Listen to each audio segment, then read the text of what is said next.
a los Efesios.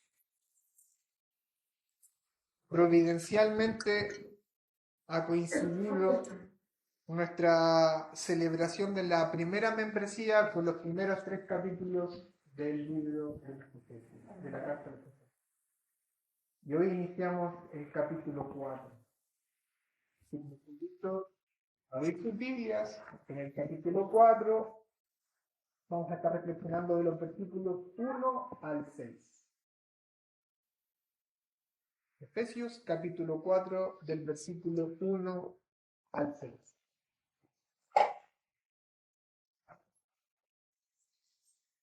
Doy lectura. Yo pues, prisionero del Señor, os ruego que viváis de una manera digna de la vocación con que habéis sido llamados, con toda humildad y mansedumbre, con paciencia, soportándoos unos a otros en amor, esforzándoos por preservar la unidad del Espíritu y en el vínculo de la paz. Hay un solo cuerpo, un solo Espíritu, así como también vosotros fuisteis llamados en una misma esperanza de vuestra vocación. Un solo Señor, una sola fe, un solo bautismo, un solo Dios y Padre de todos, que está sobre todos, por todos y en todos.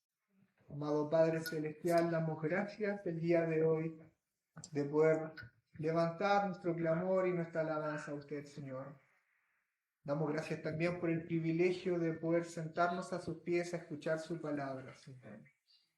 Oro en esta hora, Padre, para que mi torpeza y mi debilidad al predicar no sea obstáculo para que usted, Señor, edifique y hable su iglesia, Señor. Todo lo que yo tengo que decir, Señor, sea cubierto por su sabiduría, Señor.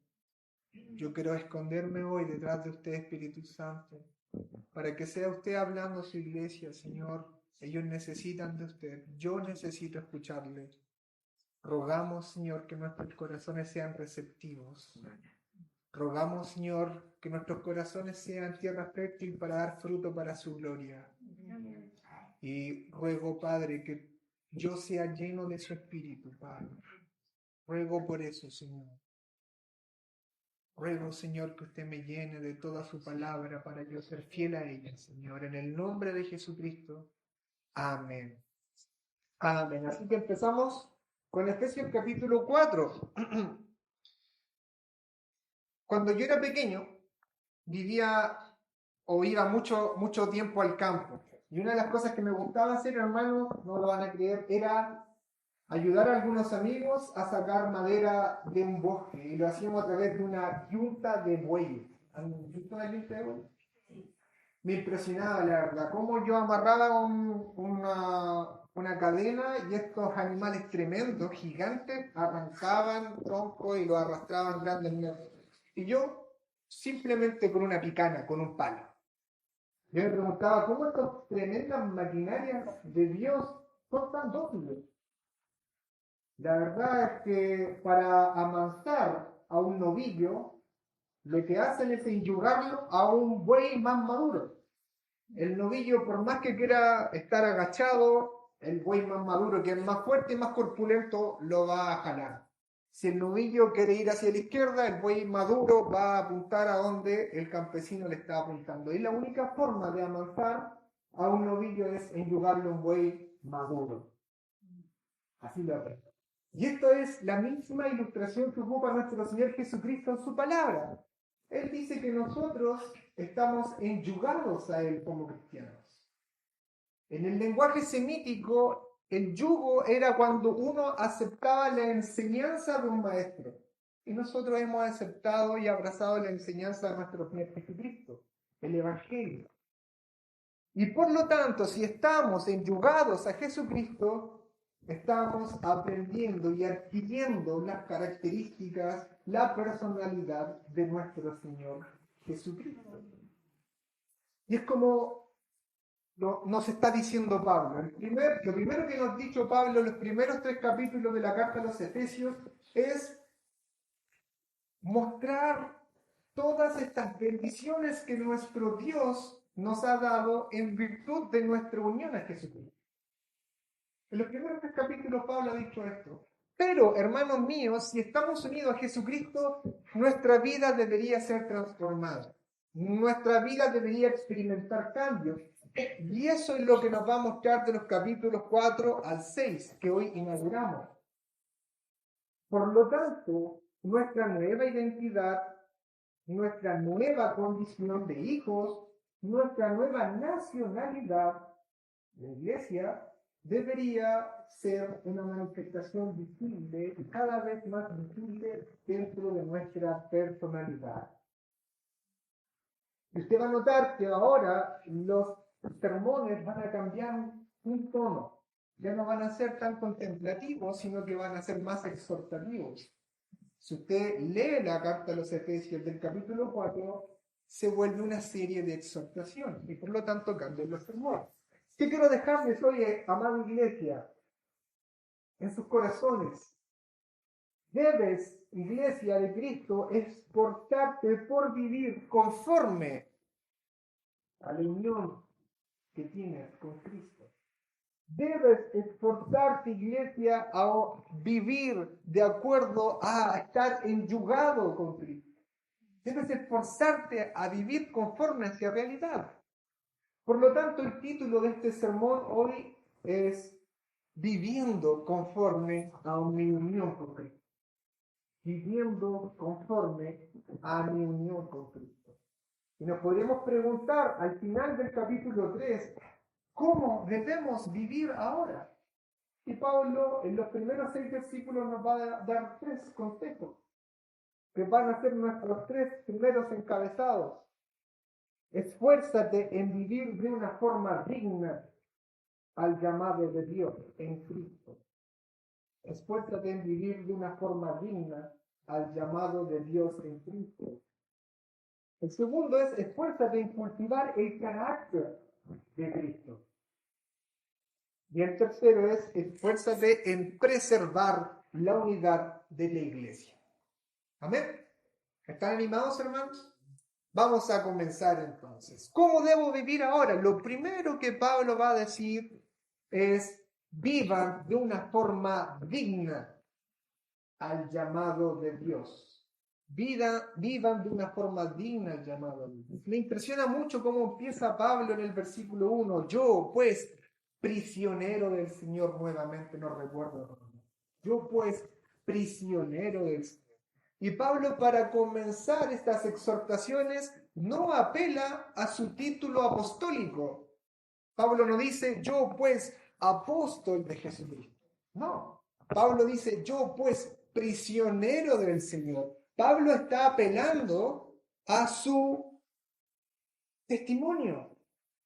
Pablo está apelando a su ejemplo. Aquí tenemos un hombre que se encontraba preso por el privilegio de servir a nuestro Señor Jesucristo. Pablo está apelando a la autoridad de una vida transformada a la luz del Evangelio. Y esto a mí me impresiona en demasía, porque nos está hablando una persona transformada. Él está rogando, fíjense lo que sigue diciendo, os ruego que viváis de una manera digna de la vocación con que habéis sido llamados. Aquí tenemos un cristiano genuino, hermano mío, que está suplicando a sus hermanos de Éfeso a que vivan de acuerdo y conforme al Evangelio. Aquí tenemos a una persona, un verdadero líder. ¿Y por qué es líder? Es porque su carácter muestra que él ha sido transformado por la realidad que estaba predicando. Y aunque no es lo central de nuestro sermón, sí tiene que ver mucho con las características que nosotros tenemos que asumir como cristianos. Él apela a toda la misericordia, él está lleno de gracia en sus palabras. ¿Se dan cuenta? Le ruego. El simple ruego del apóstol es un mandato para nosotros. Pero sí se nota mucho del carácter de Pablo al hablar y al escribir. ¿No se dan cuenta? Pero, hermanos míos, ¿a qué se refiere cuando Pablo dice de una manera digna a la vocación o al llamado? ¿A qué se refiere con esto? Es simplemente que debemos vivir de acuerdo a la posición que hoy tenemos en Cristo. Eso lo ha dicho en los capítulos primeros capítulos, el 1, el 2 y el 3. Estamos en Cristo, estamos enyugados a Cristo y por lo tanto debemos vivir de acuerdo a esa realidad. Otra forma de decirlo es que debemos vivir vidas que reflejen esta nueva identidad que yo tengo en Jesucristo. Debo vivir de acuerdo a mi realidad nueva, que es estar enyugado a Cristo, unido a Él. Y Pablo nos ha dicho muchas cosas hermosas en los primeros 3 capítulos. Nos ha dicho que hemos sido, ¿se acuerdan? Hemos sido escogidos antes de la fundación del mundo. Ahí cuando nada existía, Dios nos concibió unidos a Jesucristo. Y por eso nos escogió. Dijo que nos ha predestinado no solo para ser su pueblo, sino para ser sus hijos adoptivos. Ahora nosotros, como decía nuestro hermano Joseph, podemos llamar Padre al Dios de la creación. Y no tan solo eso, hemos sido redimidos de nuestros pecados. Hemos sido justificados por las virtudes de nuestro Salvador. Y si usted cree que eso es poco, o eso ya es mucho, también Pablo nos ha dicho que hemos sido liberados de la esclavitud a nuestra vana manera de vivir, a Satanás y a las corrientes de este mundo. Amén. Eso lo ha dicho en los primeros 3 capítulos, solamente se lo estoy recordando. Y cuando no éramos pueblo y no teníamos esperanza, Dios unió a creyentes judíos y gentiles en un solo pueblo, que es el cuerpo de Cristo, la iglesia, y ahí tenemos una nueva nacionalidad. Esto ha sido maravilloso. Por lo tanto, yo te pregunto, hermano, hermana, ¿te das cuenta que tú has sido unido a Cristo desde la eternidad? Y que cada paso en tu salvación ha sido una manifestación de esa unión que tienes con Cristo. De hecho, aún tú esperas que esta unión con Cristo sea mucho más visible cuando Cristo retorne. ¿Te das cuenta? ¿Te das cuenta que has sido unido a Cristo? Por lo tanto, hermano, por lo tanto, yo le ruego de parte del Señor que transformen su forma de vivir. Que vivan conforme al Evangelio que han abrazado. Toda persona que está unida a Cristo, que está enyugado a Cristo, busca vivir una vida conforme a lo que cree. Toda persona que está unido a Jesucristo busca vivir de acuerdo a las normas de su Señor. ¿No es así? Y esto, hermanos, es el obrar divino en nuestras vidas. Es el obrar divino. No nos cambiamos a nosotros mismos. Esto no es inherente a nosotros. Es Dios obrando en nosotros. Manifestamos cambios. Nuestra vida es transformada porque estamos en Cristo. Porque estamos enyugados a Él, es que podemos ahora andar en buenas obras. Amén. Pero no te olvides, hermano mío, hermana mía, que tú tienes que esforzarte también en estos cambios. Y les recuerdo lo que ha dicho nuestro Señor Jesucristo. Cristo no solamente habló de esta unión que tenemos con Él a través del yugo, sino que hizo otra ilustración, y me encanta esta ilustración, la de la vid y los pámpanos. En Juan 15 el Señor dice: permanecer en mí y yo en vosotros. Como el sarmiento no puede dar fruto por sí mismo si no permanece en la vid, así tampoco vosotros si no permanecéis en mí. Yo soy la vid, vosotros los sarmientos. El que permanece en mí y yo en él, ese da mucho fruto, porque separados de mí nada podréis hacer. Estamos unidos a Jesucristo. Esa unión es indisoluble. Estamos unidos, amalgamados a Cristo, y porque estamos unidos y amalgamados a Cristo es que podemos manifestar cambios. Es que podemos tener una novedad de vida, es que podemos ahora hacer las obras de Jesucristo. Es porque estamos unidos a Él. Es un obrar divino, pero tampoco te olvides lo que Jesucristo sigue diciendo. En el versículo 8 dice, en esto es glorificado mi Padre, en que deis mucho fruto, y así probéis que sois mis discípulos. Como el Padre me ha amado, así yo también os he amado. Permaneced en mi amor. Cristo nos está diciendo, ustedes están unidos a mí. Permanezcan unidos a mí. Si guardáis mis mandamientos, permaneceréis en mi amor, así como yo he guardado los mandamientos de mi Padre y permanezco en su amor. Hay un obrar divino en nosotros. Dios produce sus obras en nosotros. Eso también lo ha dicho Pablo en Efesios. Pero Cristo nos dice, permanezcan. Una evidencia de que estamos enyugados a Cristo es que nosotros permanecemos o nos esforzamos en permanecer en el amor de Dios, guardando sus mandamientos. Es un obrar divino, pero también involucra tu esfuerzo. Todo aquel que es salvo permanece, persevera en los mandamientos.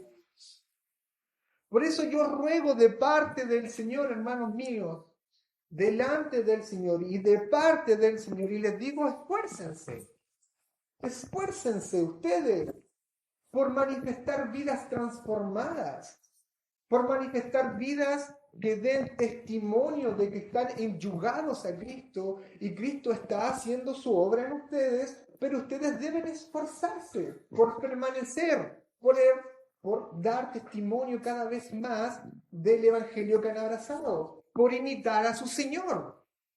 Ustedes no caminan solos, caminan con su Señor. Mírenlo a Él, búsquenlo a Él, imítenle. De parte del Señor, hermanos míos, esfuércense. Dios es con ustedes, pero esfuércense. Y por favor, no permitas que Satanás te venga a decir que tu esfuerzo es para conservar tu salvación. Eso es una obra demoníaca, eso es mentira. La salvación es del Señor. Tu esfuerzo es para manifestar lo que tú eres ahora. Tu esfuerzo es porque tú ya estás salvo, porque tú estás en Cristo, por eso debes esforzarte, no para conservar tu salvación. Esfuérzate en ser digno del compañero que tienes al lado, y ese compañero es nuestro Señor Jesucristo. A Él ha puesto su Espíritu en ti, el Espíritu Santo. Pues camina dignamente conforme a esto. Camina dignamente, esfuérzate, hermano, esfuérzate, hermana, por caminar y ser digno al llamado del Evangelio. Todo aquel que es salvo, y lo voy a repetir nuevamente, todo aquel que es salvo buscará caminar más dignamente. Buscará esforzarse cada día más. Buscará vivir de acuerdo a las convicciones de su evangelio, del evangelio que ha abrazado. Cada hombre en esta vida, usted puede mirar hacia afuera, cada hombre vive de acuerdo a sus propias convicciones. Usted puede saber lo que cree una persona con respecto a la forma en que vive, ¿sí o no? Con respecto a la forma en que habla, con respecto a la forma en que se comporta. Uno no es necesario que le preguntes qué crees, solamente es necesario que tú le observes. Y así los cristianos. No es diferente con nosotros. No es diferente con nosotros. Pero hay cuántas personas que dicen ser cristianas, que confiesan a Cristo como Salvador, pero su vida lo niegan. Con su forma de vida lo niegan. Con su forma de vida dicen que no son del Señor y que no están enyugados a Cristo. No seas como ellos. No seas como ellos. Hay personas que experimentan cambios, claro, pero esos cambios no son perdurables con el tiempo. El tiempo dirá que sus raíces no son tan profundas y esos cambios solo son momentáneos. pero finalmente dan muestras de que nunca han estado con Cristo. Por lo tanto, a la luz de este primer punto, es necesario que todos nos preguntemos esto: ¿estoy viviendo de forma digna a mi llamado? ¿Estoy viviendo realmente de forma digna al llamado de Dios? Y si tú crees que no, lo más probable es que no hayas sido llamado. Si te das cuenta hoy a través del poder del Espíritu Santo, es que a lo mejor no has sido llamado y necesitas venir a Jesucristo en arrepentimiento y fe. Y no tengas miedo de eso, Cristo no te va a rechazar. Cristo no te va a rechazar. No es necesario que yo me ponga a dar una lista de cosas que hacen los cristianos y que no hacen los cristianos. Si tú bien sabes si has abrazado el Evangelio o no. Tu conciencia ahora te lo está diciendo: ¿realmente he abrazado a Cristo? Porque si no lo has hecho, ven a Cristo en arrepentimiento. Pero por otro lado, si tú eres cristiano, quiero que te preguntes lo siguiente: ¿realmente me estoy esforzando lo suficiente? ¿Me estoy esforzando lo suficiente para caminar de forma digna al llamado de Dios? Estoy con Cristo, estoy enyugado a Él, estoy observando lo suficiente a Cristo, estoy imitando su carácter. O te lo planteo de la siguiente forma, hermano: ¿qué cosas hacen de tu caminar indigno al llamado de Dios? ¿Qué cosas hoy día tienes que sacar de tu vida que te hacen indigno al llamado de Dios? ¿Qué cosas hoy te tienes que comprometer frente al Señor en tu corazón que te hacen indigno al llamado de Dios? Son cosas importantes que nos debemos preguntar. Este versículo y esta exhortación marcará todas las exhortaciones a partir del capítulo 4, hermano. El caminar digno al llamado de Dios. Debemos caminar dignamente a nuestro llamado. Debemos comportarnos dignamente. Amén. Y esto obviamente nos lleva al segundo encabezado.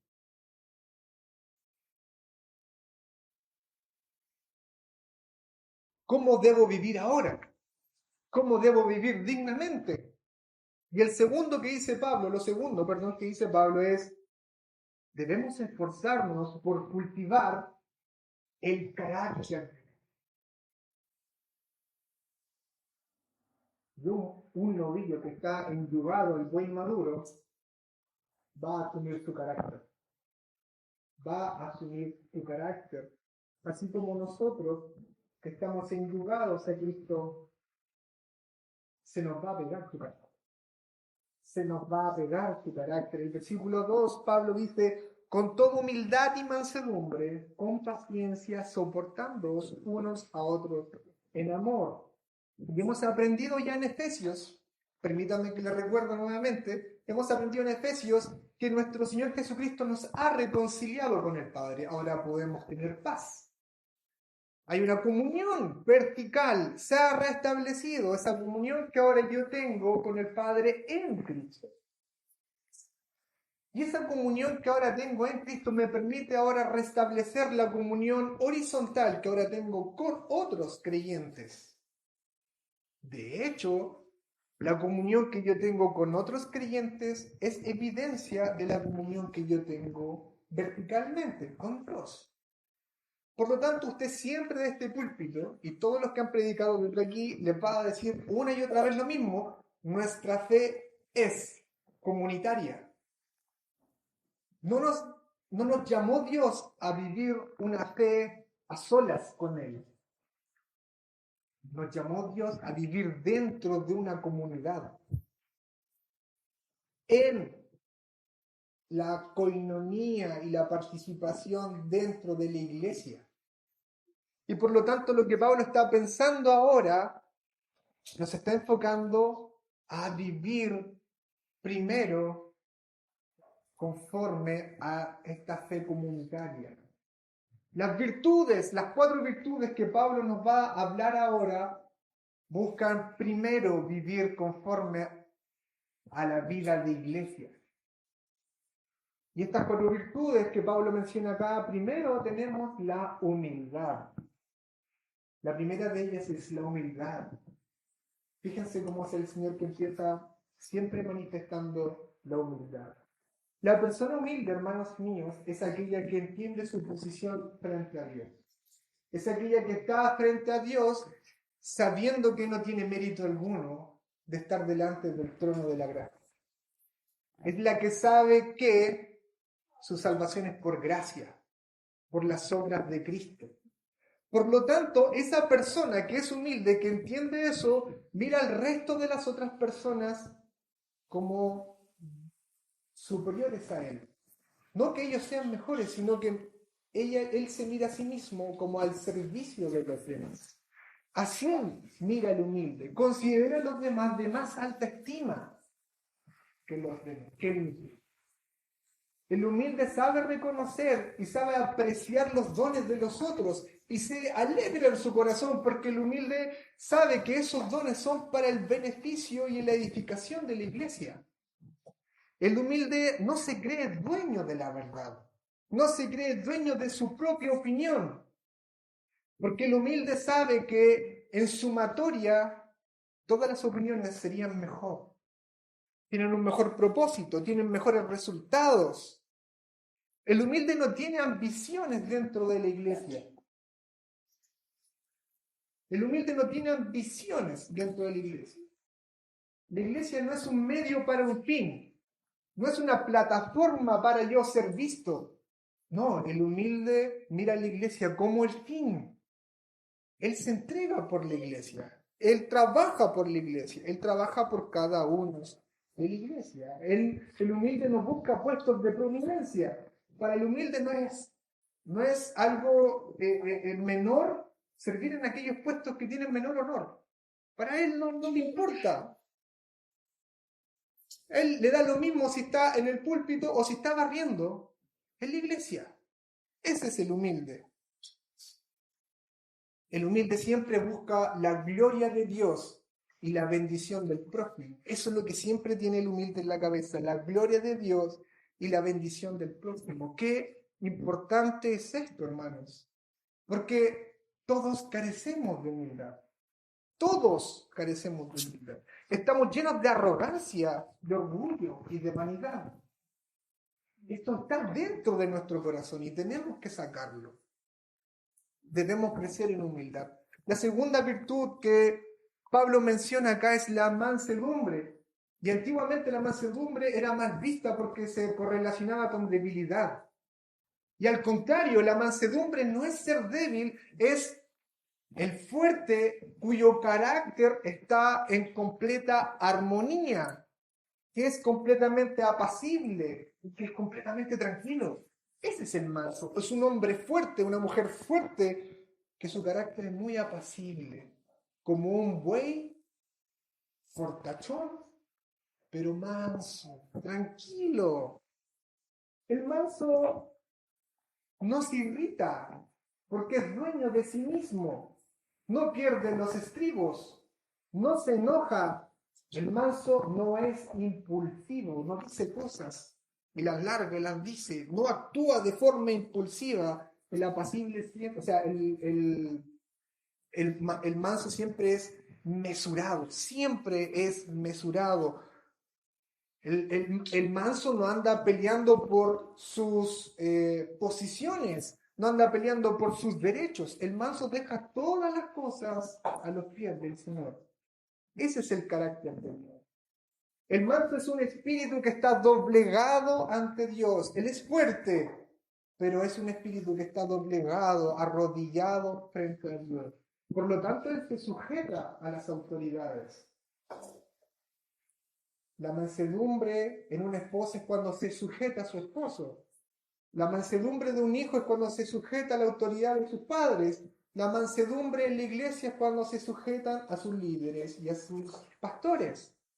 La mansedumbre es cuando nos sujetamos a nuestros líderes que Dios ha puesto sobre nosotros a nivel social, a nivel país. Es la virtud que caracteriza a los pastores. En todo el Nuevo Testamento, Pablo les dice a los pastores, reprendan con mansedumbre. ¿Por qué? Porque los pastores no pueden venir y reprender como castigar, sino que tienen que reprender para restaurar. Nosotros que vamos a elegir pastores es importante que veamos estas cosas. Nuestros pastores deben ser mansos. De hecho, estas dos cualidades van juntas y se manifiestan y tienen su máxima expresión en el carácter de nuestro Señor. De hecho, Pablo les recuerda a los filipenses esto que estaba en el Señor, la humildad del Señor. En Filipenses 2 dice, haya pues en vosotros esa actitud que hubo también en Cristo Jesús, el cual, aunque existía en forma de Dios, no consideró el ser igual a Dios como algo a que aferrarse, sino que se despojó a sí mismo tomando forma de siervo, haciendo semejante a los hombres, y hallándose en forma de hombre, se humilló a sí mismo, haciéndose obediente hasta muerte y muerte de cruz. ¡Qué humildad! El carácter de nuestro Dios es un carácter humilde. No estimó el ser igual a Dios como algo que aferrarse, sino que estaba pensando en nosotros y se despojó de sí mismo, tomó forma de siervo y cuando era siervo tomó nuestra posición en aquella cruz. ¡Cuánta humildad! O cuando dice Jesucristo en Mateo 11, hablando del yugo, dice, venid a mí todos los que estáis cansados y cargados, y yo os haré descansar. Tomad mi yugo sobre vosotros y aprended de mí, que soy manso y humilde de corazón. Nuestro Señor es manso y humilde. Y nosotros estamos enyugados a Él. Por lo tanto, si somos cristianos, va a venir humildad y mansedumbre en nuestra vida. Es algo que va a ocurrir sí o sí. Pero Pablo dice algo extremadamente importante que no he dejado de lado. Pablo, fíjese bien en el versículo 2, dice, con toda humildad y mansedumbre. Con toda. Va a venir mansedumbre, va a venir humildad, va a estar en nuestro carácter, pero Pablo dice con toda, o sea, que la humildad, mansedumbre y todas estas virtudes estén siempre en cada parte de su carácter, no un poco, no en ciertas circunstancias, sino en toda, en su máxima expresión, siempre, en todos lados, en la iglesia, en la familia y en la sociedad, en tu trabajo, en todos lados, que te reconozcan por ser manso y por ser humilde. Y por eso tenemos que esforzarnos. Por eso yo te digo, de parte del Señor y delante de Él, que te esfuerces por ser manso y por ser humilde. Esfuérzate. Que esto ocupe todo tu carácter, que esté impregnado tu carácter con humildad y con mansedumbre. La tercera virtud que dice nuestro Señor a través de Pablo es la paciencia. La paciencia es la capacidad de ser tolerantes a otras personas, sobre todo cuando estas personas te ofenden. Eso es paciencia, es tolerar al que te ofende. La paciencia, las personas que tienen paciencia buscan tener relaciones con otras a pesar de que Tomás es medio serio, medio enojón, a pesar de que Tomás dice de repente tonteras, a pesar de voy a tener una relación con Tomás, voy a buscar servirle y amarle, a pesar de Tomás, a pesar de que Tomás me ofendió, a pesar de que no tengo afinidades con Tomás, voy a tener paciencia y voy a tener una relación con él. Voy a intentar ser su amigo, amiga. Voy a intentar tolerarlo. Con paciencia. Los que tienen paciencia no guardan rencores.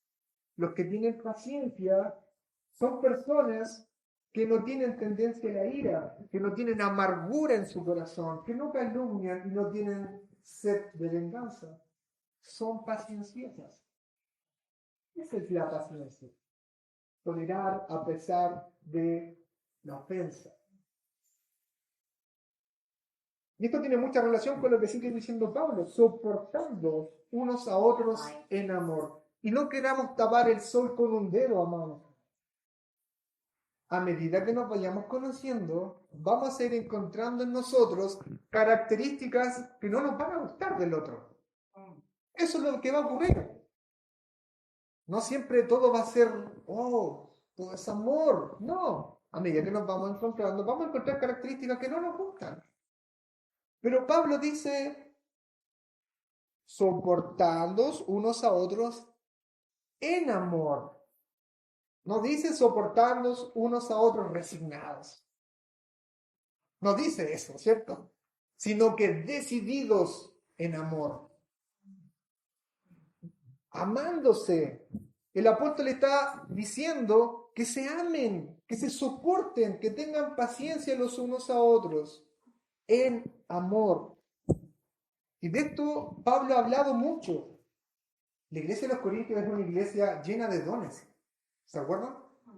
Llena de dones, con muchas manifestaciones espirituales, y los corintios se creían muy espirituales. Y Pablo les dice, ustedes son niños en Cristo. Ustedes son unos niños, son los cabros chicos en Cristo. ¿Por qué? Porque les hacía falta amor unos a otros. Entre ellos no había amor. Y Pablo les dice en el capítulo 13, el amor es paciente, soporta todos los agravios, es bondadoso, porque siempre busca el bien del otro. El amor no tiene envidia, porque ve que tu don, los dones del resto son para la edificación de la iglesia. No tiene envidia. El amor no es jactancioso, porque no busca reconocimiento. Una persona que ama no dice, yo hice eso, yo por lo que soy. No. El amor no es jactancioso, por lo tanto tampoco es arrogante. No hay vanidad en ese corazón.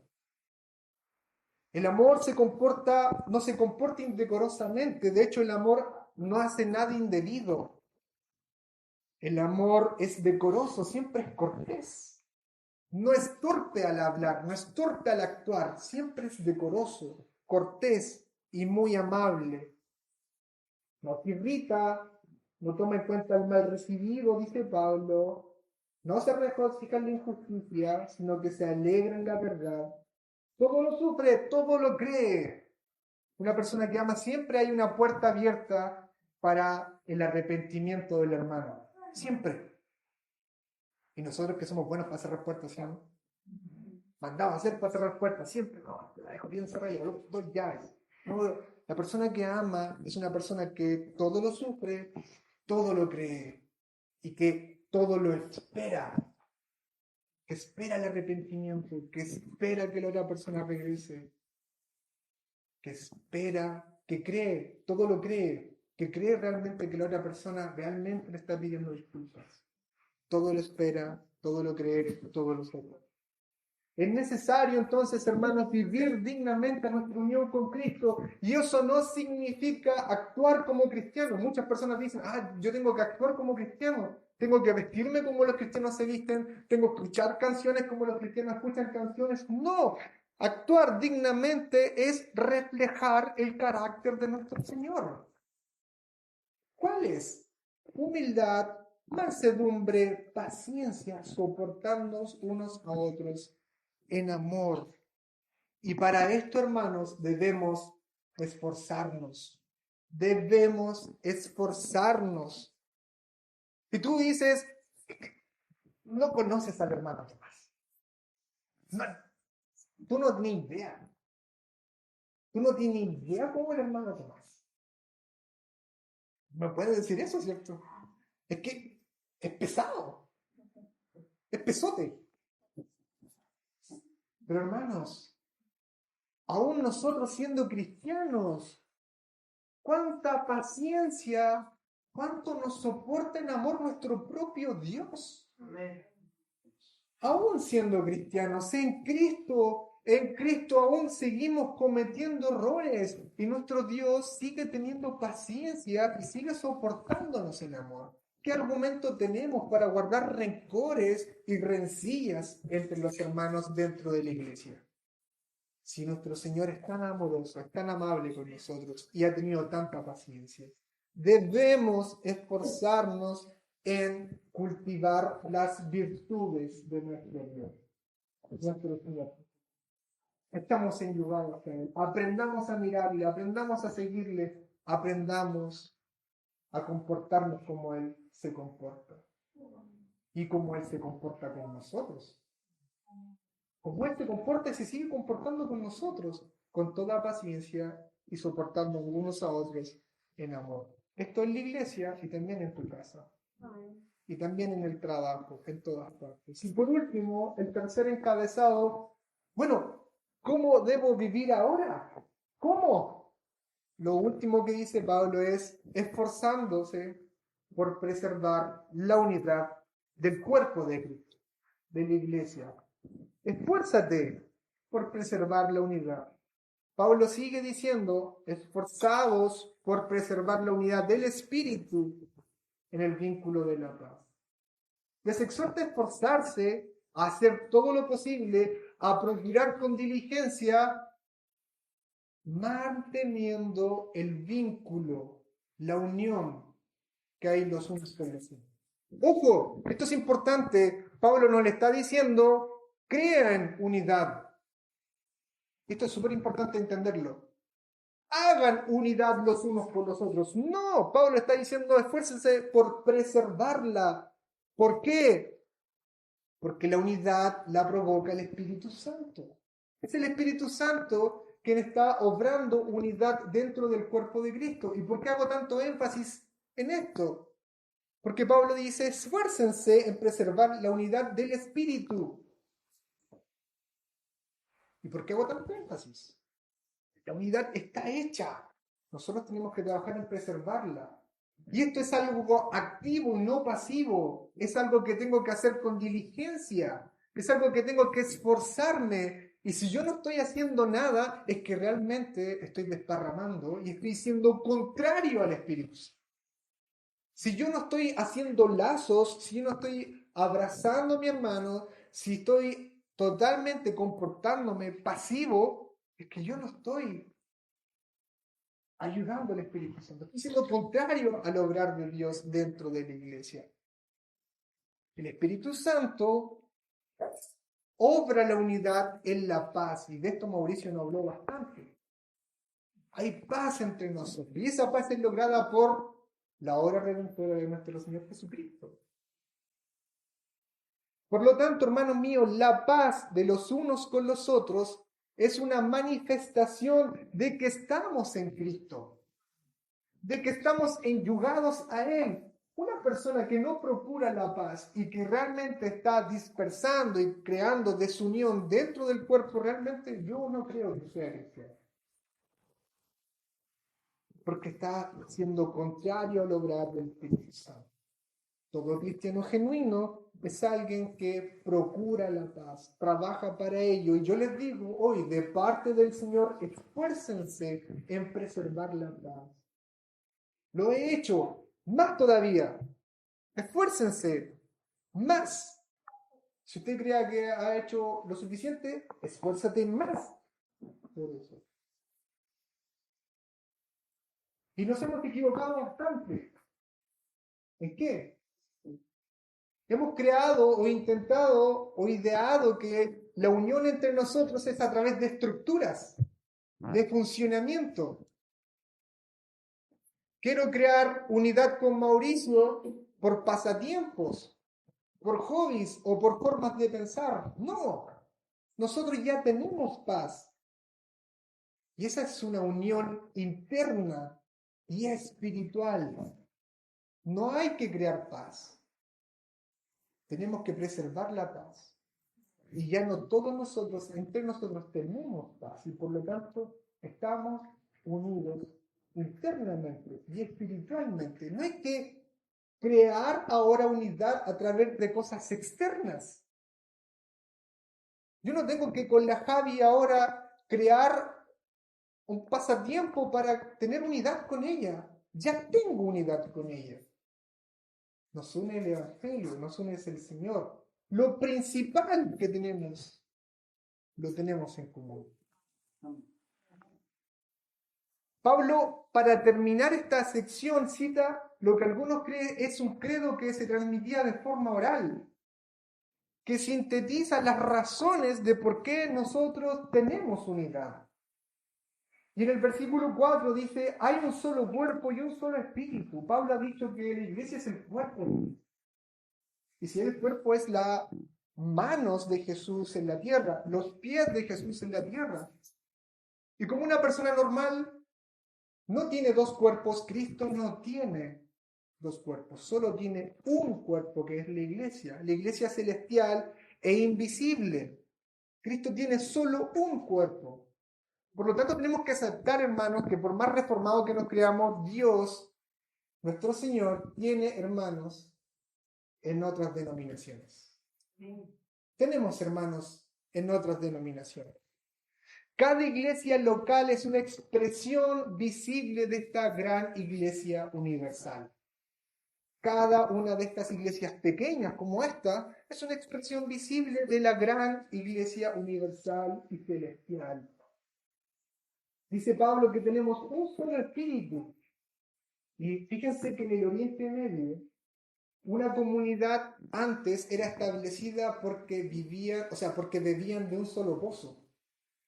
Todas las comunidades y casas aledañas que bebían y sacaban agua de un solo pozo eran un poblado. Nosotros como iglesia bebimos de un mismo espíritu. Bebimos de un mismo pozo, Pablo les dice a los Corintios en el capítulo 12, versículo 13.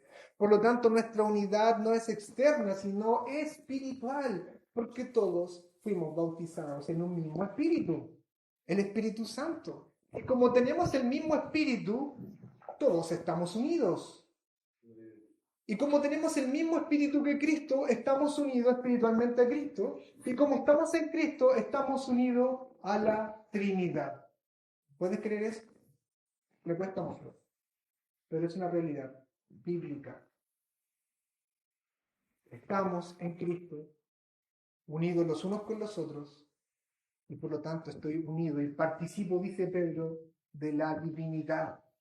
No lo entiendo, pero lo asumo, lo creo, y por lo tanto debo esforzarme en guardar la unidad. Sigue diciendo Pablo, estamos en un cuerpo, en un mismo espíritu, también vosotros fuisteis llamados en una misma esperanza.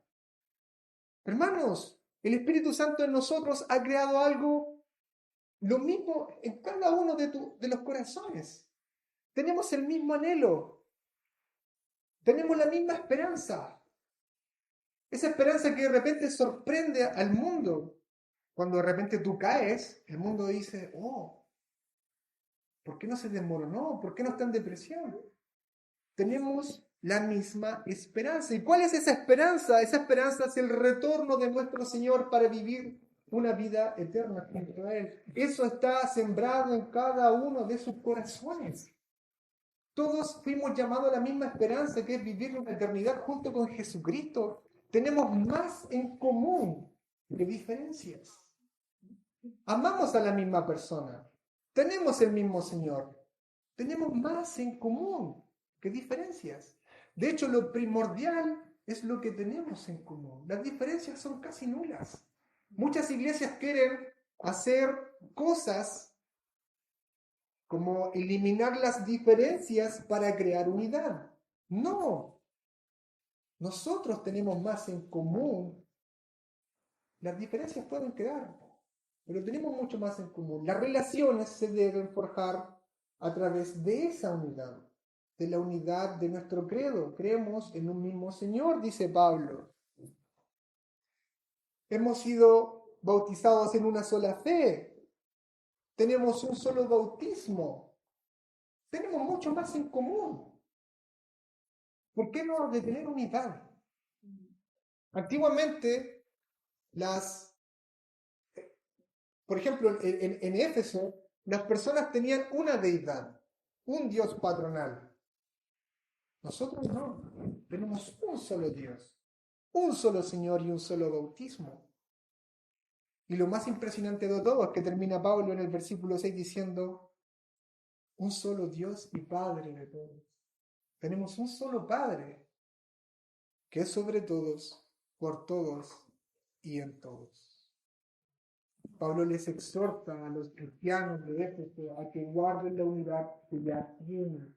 a que se esfuercen en mantener la unidad que ya tienen. Ellos participan de la vida. Y nuestra unidad debe ser una manifestación de que participamos en la deidad. Y esto es glorioso porque en Juan capítulo 17, cuando Jesús ora, le dice, la gloria que me diste yo les he dado, para que sean uno, así como nosotros somos uno. Yo en ellos, tú en mí, para que sean perfectos en unidad. Para que sean perfectos en unidad. Hermanos míos, debemos esforzarnos por preservar la unidad que ya tenemos. Quiero que queden los corazones que hay más en común y más importante que las diferencias. Compartimos el mismo Señor, la misma fe.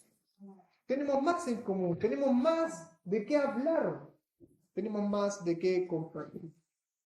Concluyendo entonces, hermanos míos, de parte del Señor y delante del Señor les digo, vivan conforme a su identidad en Cristo. Vivan conforme a su lazo que tienen.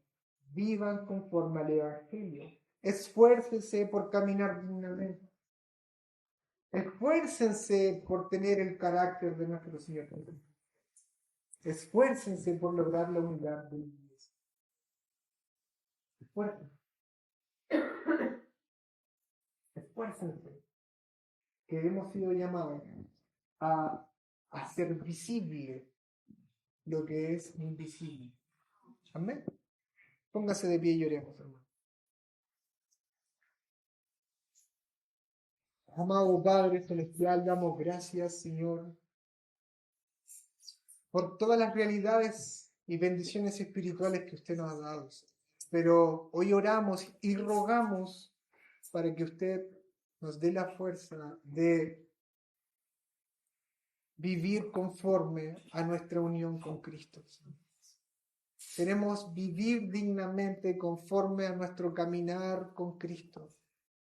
Ayúdenos, Señor. Declaramos que hemos sido negligentes, hemos descuidado esto, pero hoy, Señor, nos comprometemos ante usted a caminar dignamente, a tener el carácter de Cristo, un carácter humilde, manso, con paciencia y en amor, Señor, los unos por los otros.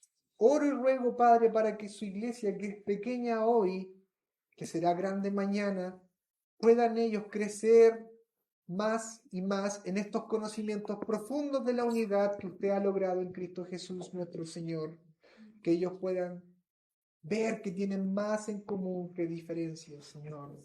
Oro, Señor, para que esta iglesia pequeña siga creciendo, unida, cohesionada, en un mismo sentir y en una misma pasión. En el nombre de Cristo Jesús nuestro Señor. Amén.